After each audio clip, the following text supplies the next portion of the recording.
Fun fact, almost all designs on Photoshop start with one basic step, removing backgrounds. If you are into flyer or poster design, then you have to be a master of removing backgrounds. And as much as there are tons of tools we can use for this, today we are going to look at the very foundation principle of removing and replacing backgrounds in Photoshop using 7 different methods. You really want to miss this, guys. Stick and stay.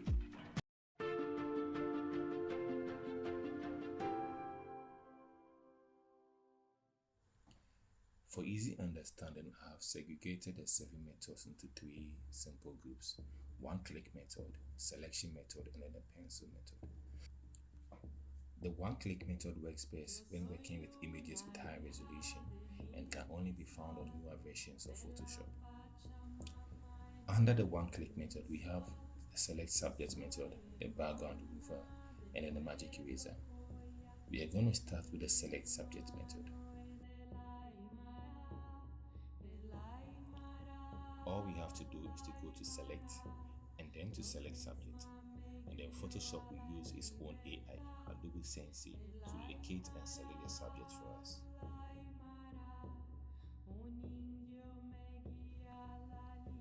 The next on the list is the background remover method.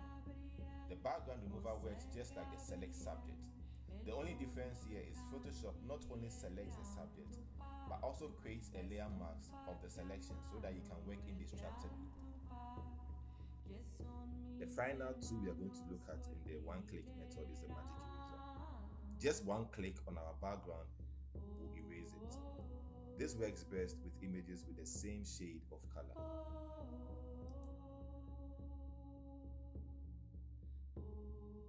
The next method is the object selection method. So this works by simply making a rectangular marquee around the object we want to select and leave the rest to Photoshop.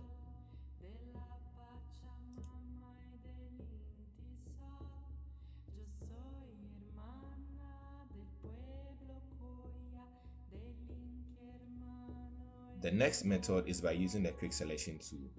With this method, we will have to just select the subject we want and keep adding and subtracting areas.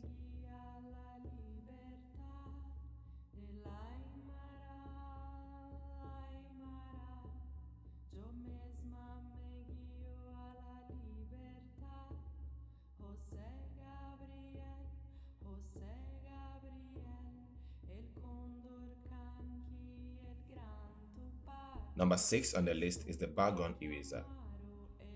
As the name suggests, it simply erases portions of the image you want.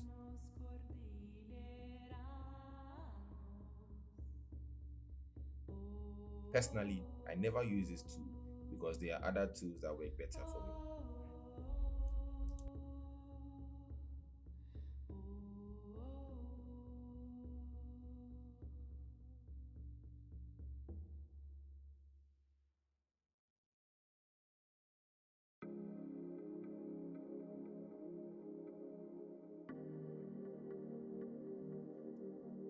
The last method on the list is by using the pen tool. I use this when working with images that aren't very quality or when I don't want to lose certain key details in the image. With this, we will have to trace around the image till we've covered all portions we want. Then by right-clicking, we click on the select in the pop-up window.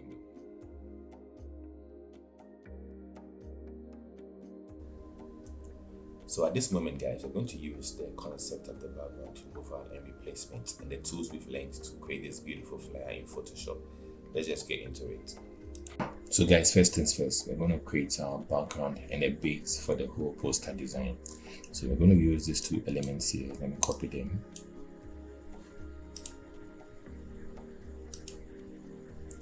So what I did for the background was I used this as a base and then use the other image here as an overlay.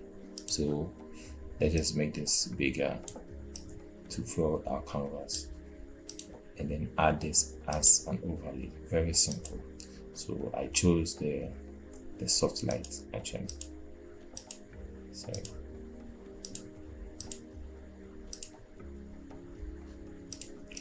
So let's enlarge this.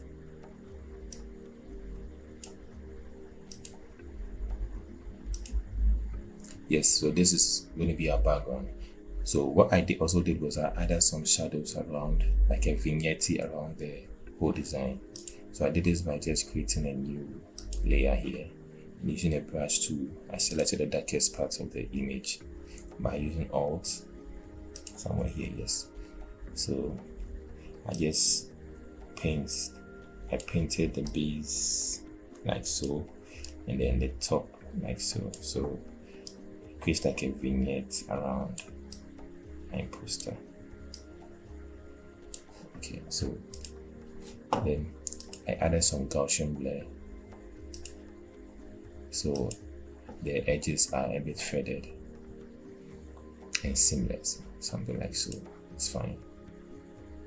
And then also I kind of added or reduce opacity a little bit. This is fine. So I'm gonna just create this, add this to a group.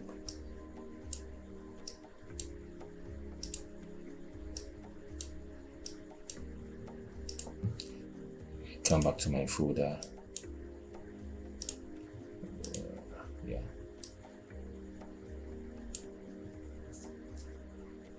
Okay, so I'm going to remove the background using the select subject from here. So this is going to be very quick and easy. So I'm going to work indestructibly. So I'm going to add a layer mask to it. So I'm doing this because maybe if I want to make some changes to my selection, I can do that. And I can go back and then just do some corrections. Alright, so guys, I'm also going to add a hue and saturation layer to this model. And I'm going to reduce the saturation like so. Okay. So the next thing is to blend the image of the model with the background. I'm going to do this by using the curve adjustment layer. So the way this is going to work is I'm going to use the three main eyedropper tools here. So we are going to select three main colors: the darkest part of the background, the midtones, and then the highlights. So we're going to select from the background and apply it to our image of the model so it blends seamlessly. So double click, make sure we select our curve here, double click, and then the darkest part should be somewhere here. Okay, yes. Then we jump to our highlights, double click. I want to select out somewhere around this reddish part. This should be fine. Okay, then the midtones should be somewhere here. Okay, so guys, the next thing we're going to apply to our image or the image of the model. We're going to look at where the darkest part of the darkest part is.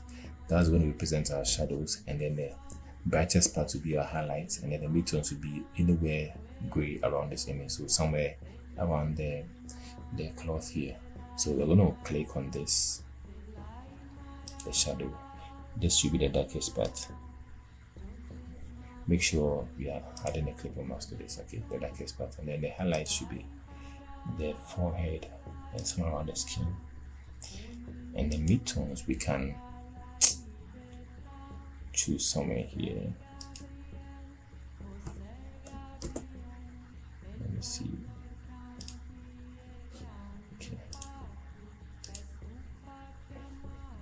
So that's it, guys. So this is how I usually color. I usually blend my images with the background, or I do color grading. So the next thing, I'm going to add the circle around the model or behind the model. I'm going to do it's very simple, guys. We're just going to add our ellipse shape here, and then make sure the fill is set to white. So let's select white. Okay. So we make sure it's behind the image, right? So behind the image, like so, like so. So guys, the next thing I want to do is I want to add another curve adjustment here, and then make the whole design a bit darker, right? Like so. and I'm going to select the brush tool. Make sure I'm selecting the layer here, the layer mask, and then I'm going to click on the face of the model. So I want just that part to be a bit brighter as I've darkened the whole image.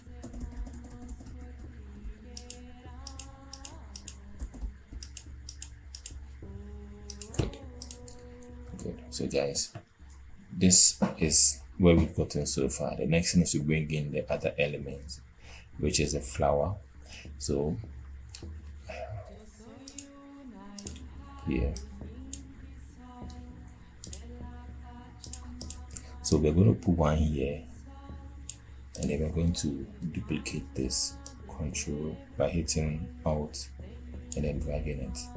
We're going to scale it up a bit, and we're going to add some blur effects to it. So I'm going to add some, let me see, motion blur. So I'm okay with the angle negative 90 degrees, and then the distance should be 173. Okay, and then duplicate this somewhere here is fine. Okay, so guys, yes, so what we can also do is that we can add some color gradient to this flower so it blends with the whole image. So let's group this and then add some selective color adjustment. So let me see. So next I'm going to add some highlights to this. So this is how I add my highlights. I create a new layer, and then I pick the color, the brightest color, somewhere here, and I'm going to use the blend mode, the linear dodge blend mode. So we are just going to basically, okay, let me see, 1000 is fine. I'm just going to draw some sticks of strokes here, like so. So something like this. So we're going to set reduce opacity, and then we're going to add some, sorry, we're going to add some Gaussian blur.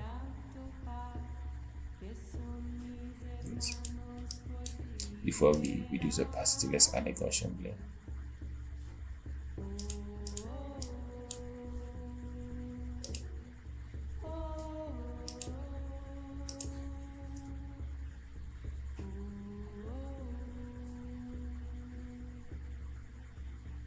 Okay, then reduce opacity to somewhere around 50.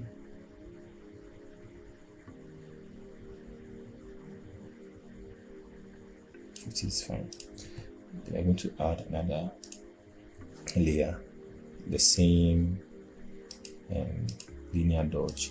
So I'm just going to click on the shoulder part, head shoulder, and then add some Gaussian blur again.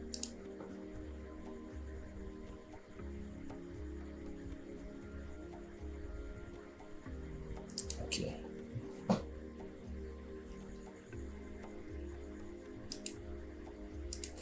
So now this is how I add my highlights. The next thing I want to do is to make the model a bit sharpened. So we'll just add a filter, camera raw filter here, and then you're going to add some texture and clarity to this.